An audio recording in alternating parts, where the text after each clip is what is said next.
Heaven and Hell by Black Sabbath. Um, Interesting episode. I think you and I are probably, I give you a hard time about railroading, but to be honest, I think we're about on the same sheet of music as far as all that goes for the most part. If anything, I take less investment in characters than you do probably, but that's a part of me being a social gamer as opposed to one of the other many types. Um, yeah, so looking forward to your birthday game, and I'll talk to you again soon.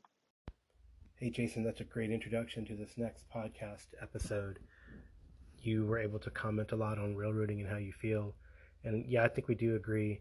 And here in this episode of the podcast, we're going to have comments from Arlen Walker of Live from Pellam's Wasteland, also from BJ of the Arcane Alienist, and Daniel Norton from Bandit. We're going to give some feedback on that episode and on railroading in general, and some other cool comments. So here you go. Hey, Carl, it's Arlen. Thought I would call in about some of the stuff you've been talking about. Taking away the character's weapons is a really interesting thing because I think, especially if you're in a game where a lot of the rules and the structure and the engagement comes from combat, it's a real sign that, like, hey, you can't really solve this problem with combat.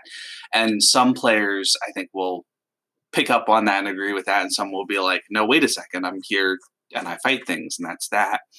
I think one of the other weird things about it is that a lot of worlds, a lot of game worlds don't do a really good job of presenting kind of violence control, for lack of a better term, in the way that like real historical people understood was important.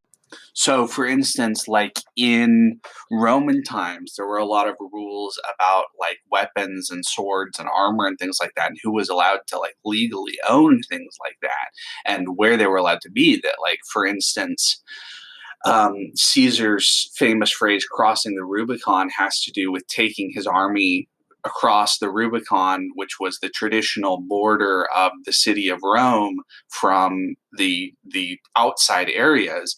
And as a general, you were allowed to have an army under your control in the outside areas, but not in the city of Rome. And so there was an understanding that, like, hey, it would be a bad thing to have like a bunch of armed men in this city where we want everybody to be pretty peaceful, right? That's like a recipe for violence. And I think that a lot of settings in RPGs don't really lean in to that concept in the same way. For instance, in medieval times, there were rules about what a person was allowed to wear and what sort of weapons they were allowed to carry. So only nobility were allowed to carry full knightly swords in a lot of cases. Now, later on in medieval times, there were some shifts to that, especially as, townsmen decided, well, we could wear, non-knightly swords and things like that. But what I'm getting at is that in this society, of course, part of the idea is that the nobility will have an inherently fairly classically conservative outlook because they're ennobled by ownership of land and things like that. And so the idea of being basically as a way to control these characters who have a great capacity for violence, right? That you don't let people who have nothing to lose carry weapons.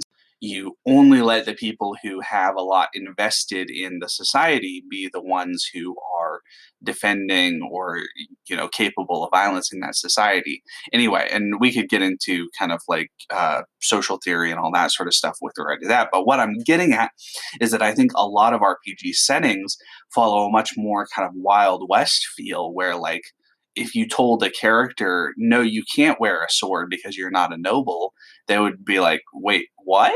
That's ridiculous. Because they're operating under the assumption that it's sort of like the Wild West where everybody carries a pistol because that's just what you do. That's part of this sort of mythologized version of the Wild West.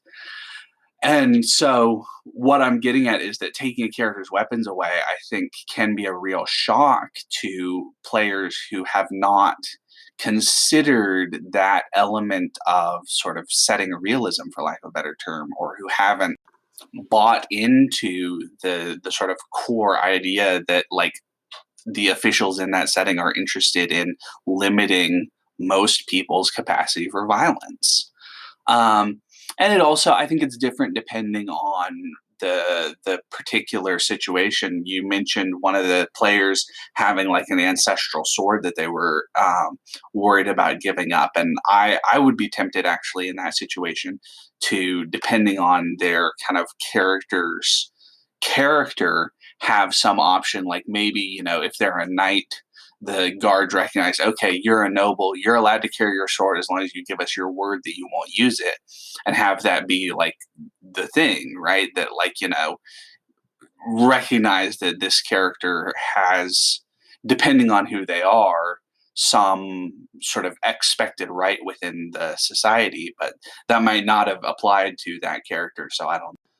Anyway, as far as railroads go, I don't feel like you're a railroady GM. I think you do a good job of balancing the need to push forward and give the players an impetus to act, with giving players a chance to, make this world and the story their own and engage with problems the way they like and all of that sort of stuff. I think you do a good job of that. I suspect that a lot of Jason's concerns or jokes about railroading would be limited if you did something sort of like what I did with the Paladin game, where I just sort of said, guys, this is a battle you can't win. You're not going to survive this battle. Are you interested in playing anyway? I think that is a little bit different. And I suspect that would give Jason less ammunition, at the very least, to make jokes about railroading. So anyway. I love it when Arlen calls in. He always gives some sort of historical or scientific notice or notation and tries to put things into a historical context, which I think is great as it expands my gaming knowledge and gives me ideas on what to inflict upon the PCs. I really like that idea of an ordered society, and I think that probably would entail, like we said, a session 0 where this is set up, much like we are doing with the Warhammer Fantasy game with Kevin Madison in Dungeon Musings, where he's kind of given us how Bretonia works, right? And I think we've done that reasonably well. I've done that in my home Warhammer Fantasy game. The players know how the verse works. They know the consequences, and that's why instead of standing to fight the watch, they all run and try to hide. So they know they're probably going to be hunted at some point. Maybe that's part of the adventure, maybe it's not, and we'll see. So it's pretty interesting. I always like the references to Rome, and I remember, I feel like Roman legionnaires could not wear their armor and full kit within the city walls of Rome, and could only wear that gear when they were mustering to leave the city. I think the exception was House Guard wouldn't be fully armored like a legionnaire. Maybe Praetorian Guard had that exception. It seems like it.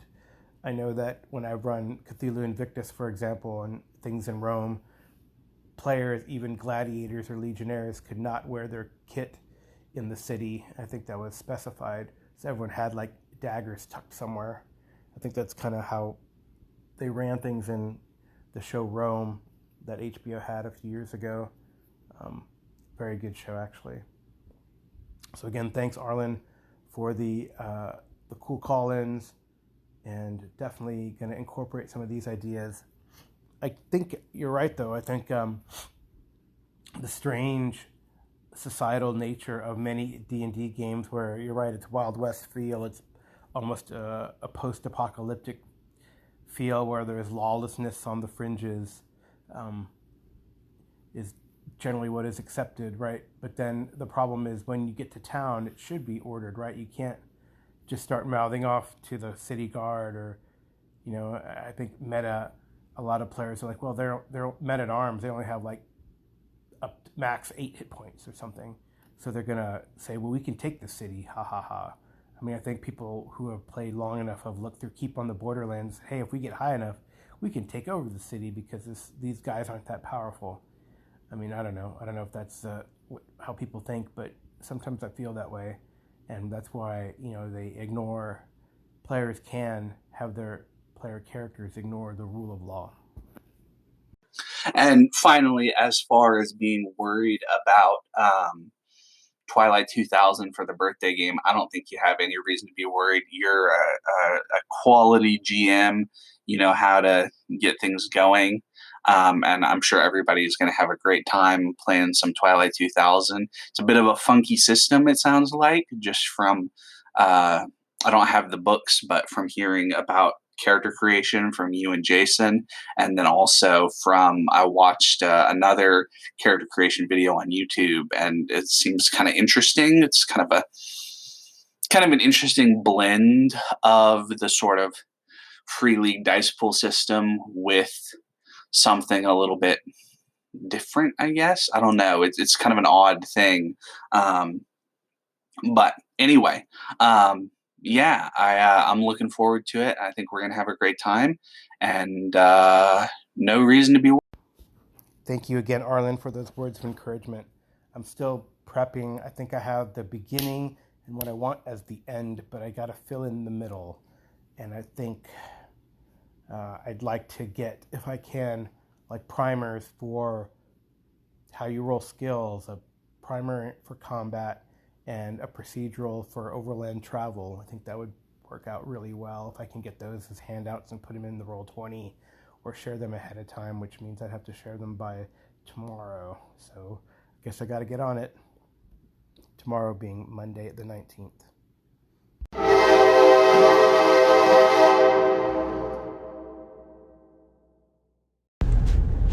Hey Carl, it's BJ. Love to hear you mentioning Black Sails. I love that show. That was a great show. Years ago, when that show was fairly new, and also when the Fantasy Flights Star Wars Edge of the Empire was relatively new, I ran an Edge of the Empire, and we just kind of used one of the introductory adventures for my friends. And then we're like, well, now what do we do? Because there's not a lot of published material, and I'm going to have to come up with my own story. And I thought, I'll steal from Black Sails, and presented a scenario where a ton of spice was there for the taking on a uninhabited planet if you could get to it before someone else recovered it. So that was the campaign I was going to run.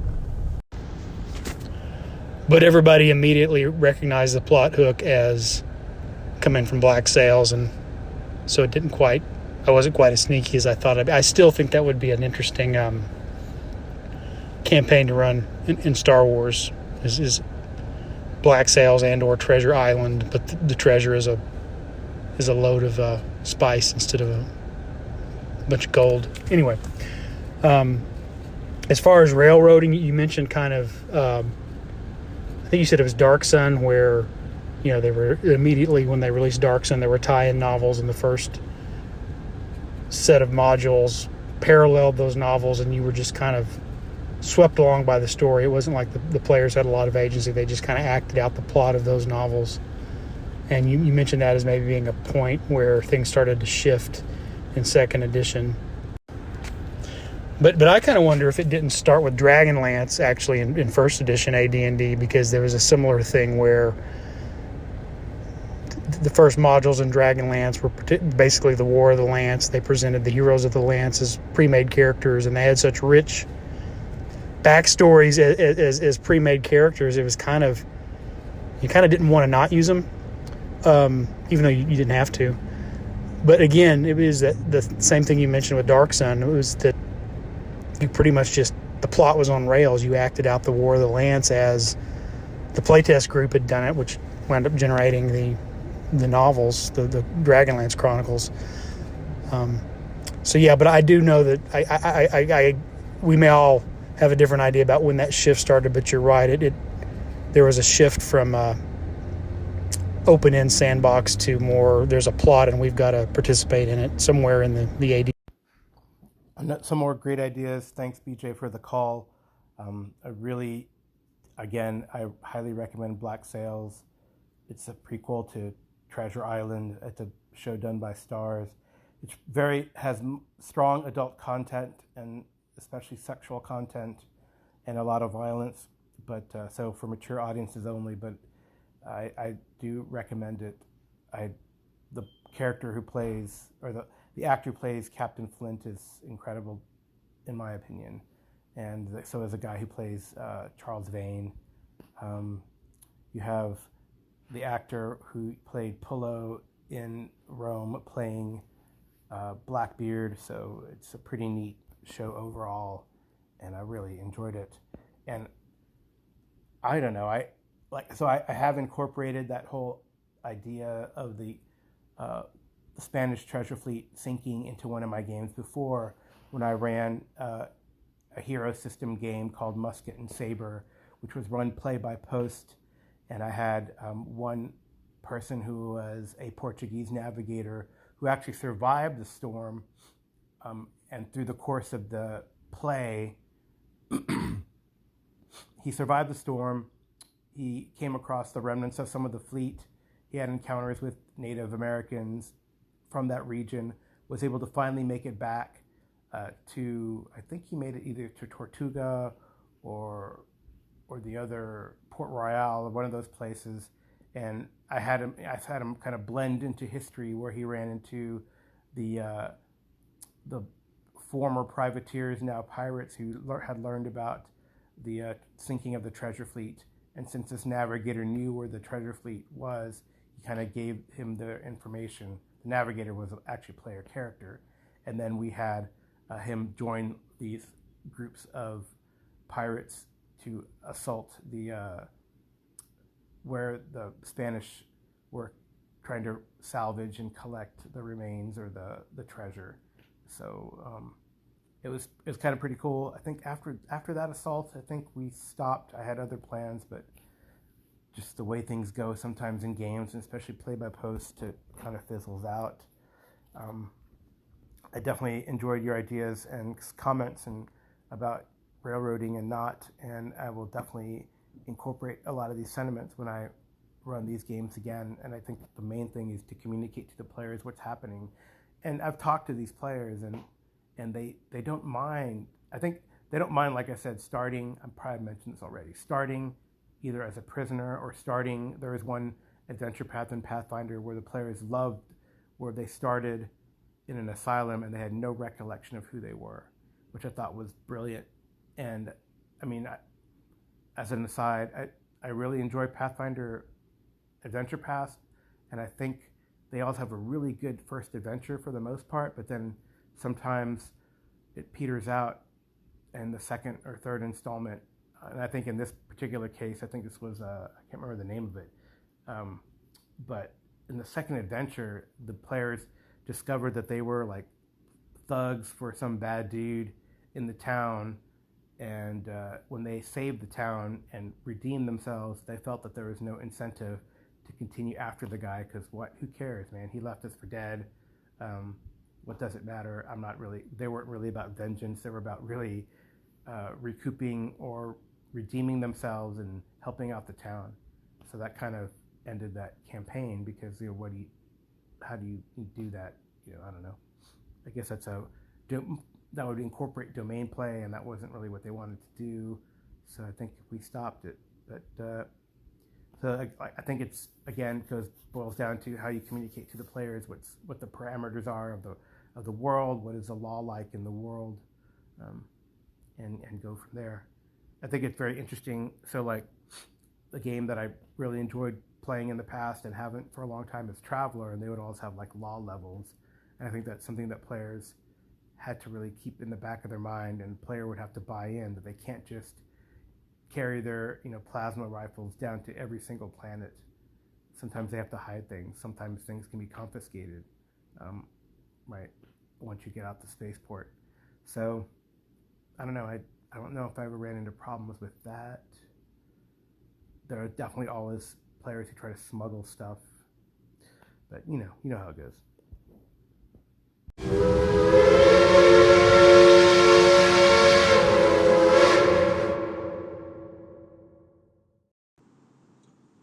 Hey there, Daniel from Bandits. Keep calling in about, well, I guess it was a couple episodes where you talk about railroading and stuff. I don't know. I mean, it's tough as a GM when you're running pre-made modules, because I know that happens to me every once in a while. There's something in there that really is going to railroad the PCs. Ideally, you want to try to soften that blow. I personally don't have a problem with getting arrested. I've definitely heard that before, that players don't like to lose their stuff, players don't like to be arrested. I don't have a problem with that as a player, as long as I don't feel like it's just straight up railroad, which I've definitely experienced in games, and I'm sure I've definitely done as a GM. So yeah, as long as you feel like you have some agency, or if you're told up front this is going to be the way it is, which I will sometimes actually do. If I know it's coming, I'll just let the players know out of character. Listen, this is going to be one of those situations. But yeah, railroading is a tough one, right? Because with certain types of games, you kind of, I don't want to say you need to, because I would say nothing is ever necessary, but the example that I would probably give would be many Call of Cthulhu uh, adventures, in my opinion, are very railroady. But they kind of need to be, or else you would never be able to solve the mystery. It's anything with a mystery. I guess you've got to kind of have a little bit of tracks for them to follow. You can't let the players just run around everywhere. I mean, it can be done in chunks, which is the way Call of Cthulhu does. They give you all these different areas to find stuff, but basically in the end, you're being funneled down into a very specific place because that's the adventure, which is much different than like a hex crawl in a fantasy game or something like that. So I think depending on the game system and what people know going into it, railroading a little bit is not only necessary but can also be really good. But too much railroad, nah, not for me. Thanks, Daniel, for the call in. And I think as much as I love Call of Cthulhu, you are more or less correct, especially in convention games or one-shot type adventures where it does suffer from the quantum ogre effect. You have to get, no matter which path you take, you're always going to have to run into stopping the cult from summoning the Great Old One, right? That seems to be a very common plot and theme in an adventure like that. I think there are some that do diverge from that. For example, I'm trying to run a long-term sort of mini campaign called that Innsmouth Look, and it does center around Shadows over Innsmouth, that storyline. But I mean, right? So we know, so it's a little different in that there's an event that happens and the players are caught up in the event, but it really depends what the players think and how they participate. I mean, this event happens. I guess it's a little different in that the event is more of a sandbox or an event crawl, but the players, there's no end goal, or there's no, if you don't do X, the world's going to end. At least I feel in that scenario, and the players are given a bit more freedom to involve themselves however they want in the Shadows over Innsmouth. So we'll see how it goes. I mean, I'm in the middle of the campaign, and one of my players may or may not have Innsmouth heritage. They don't know yet. So maybe they'll be on the other side of things. That would be very interesting.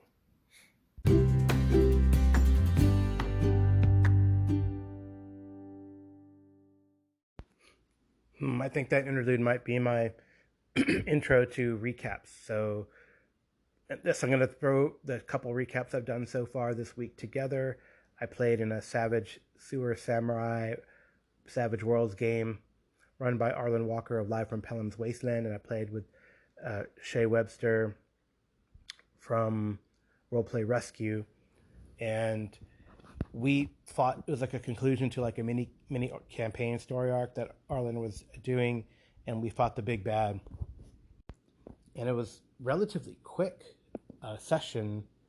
So, I guess it's the nature of Savage Worlds. I think Arlen thought we would maybe do some uphill fight until we got to the boss, but I think we had done that previously. So we were able to find and track down the big boss ninja guy, and we fought him, and within a half an hour we had defeated him, and the defeat came from a series of rolls for my character. And basically, as you know, in Savage Worlds you have ace aces where the dice can explode. And I rolled a 33 on the attack, so an attack with a raise. In this edition, you only get one raise in combat. It used to be, I feel like in a previous edition, that you could keep getting raises. So I got a raise in combat, so that means I add extra damage.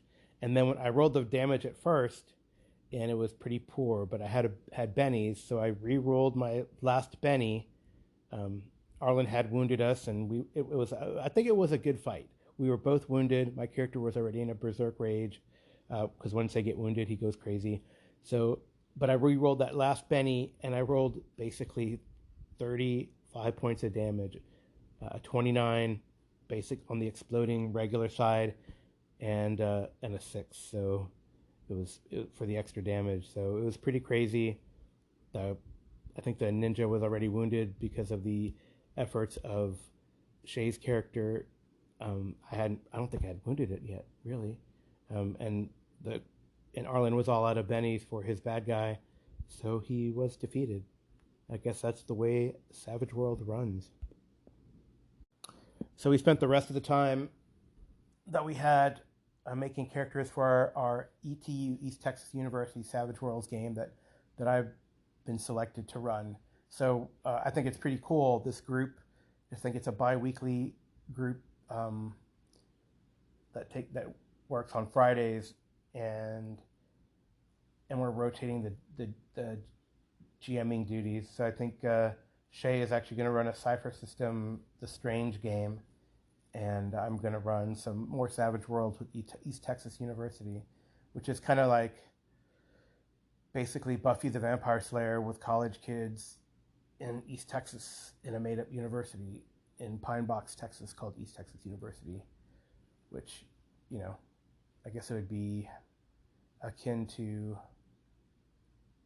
there is a university, I think it's Lamar University, that's in Pinewood, Texas, but it's still East Texas. It's pretty interesting. So I'm pretty excited to run this game.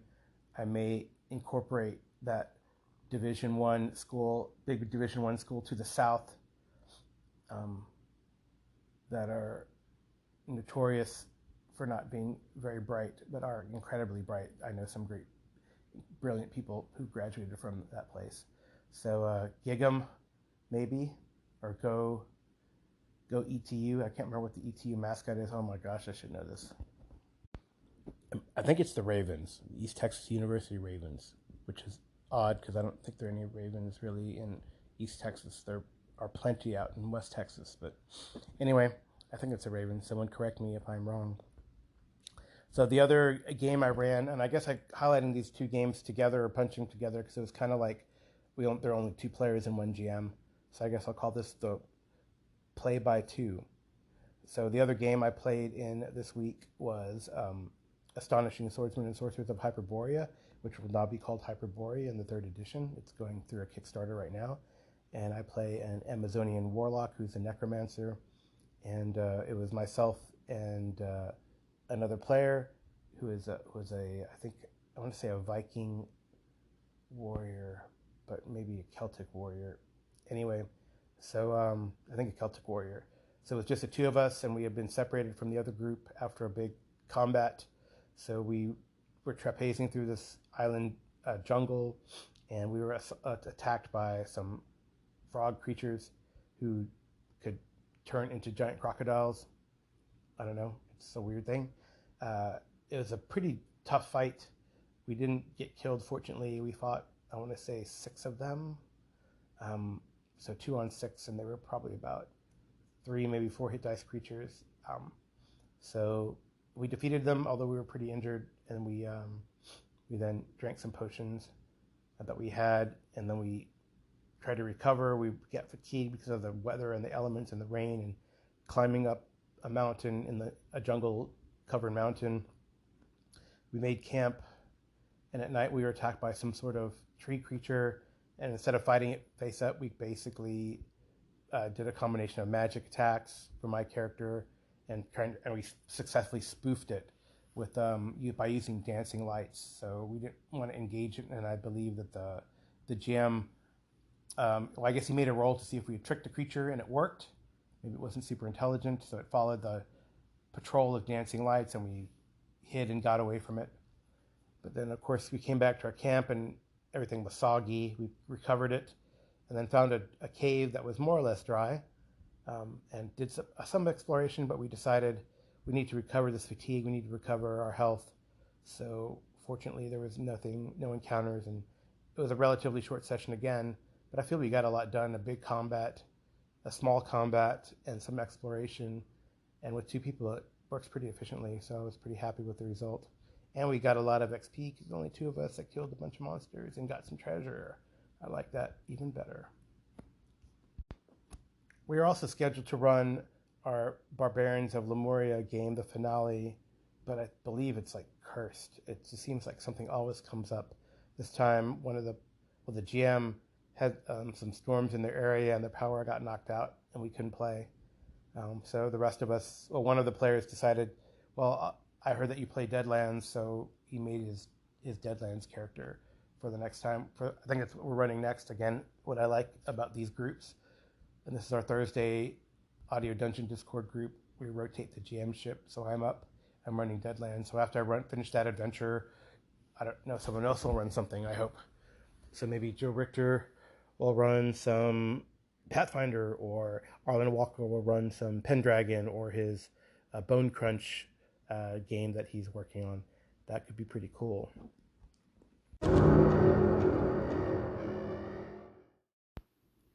So I just played some Warhammer Fantasy 2nd Edition roleplay game, and this was run by Kevin Madison of Dungeon Musings podcast and YouTube actual play. And I play Garil Blacktooth, who is a dwarven, the first career is gambler, but if you could think of him as a rogue type, that's probably what he's going to evolve into. So it was a kind of introductory play session. We met at a tavern. I did a few things that Garil might do in his normal routine, which is to try to hustle some breakfast, which was kind of cool. I was able to get some for myself and my pal Oderic, who I don't know if we're friends, but definitely he's a mark, and Garil hangs out with him a bit. So then we met another player character who had a note for Oderic, that his cousin was coming, and then a flood happened, and in the flood we helped with our tavern to not get flooded. Someone else helped rescue a child, and we found some, among the debris and the dead, we saw some dead mutants, and we were shocked because we hear about them, our players right in the old world hear about these things but never really see them. So we did some other things while the flood was happening, including saving a merchant from some ruffians. It was our first taste of combat, and it went pretty well for us. No one got injured. That's a good thing. And I have to remember all the nuances in 2nd edition combat. I would compare it to 4th edition. It's not as free-flowing. There's a lot of half actions and full actions and a lot of things to remember, like what you can and cannot do. So it's good. I can think once we know it, we'll figure it out, and it'll run smoothly, just like every system. So like I said, we defeated them. Actually, I was shocked. We did unfortunately kill one of these ruffians when one ran away, and my character, being from the streets, was content to let him learn his lesson and go. His pal died. I won't do this again, but the other 2 players decided to take him down. So I guess since one of them is a noble, he's not a murder hobo, but a murder nobo. Interesting. It's, I guess, an interesting style of play. I guess I wanted to respect where Garil came from, but, players be players. So we did track down where these mutants kind of came from by following the current of the flood, and we came to a house with a cellar. We snuck down into the cellar, and we saw an altar of some sort. So, and then we ended the session where our characters heard some people calling for help. So that's what we'll pick up in a couple weeks. I do enjoy the old world, and I really enjoy this play, and I think it's going to be pretty fun when with these guys.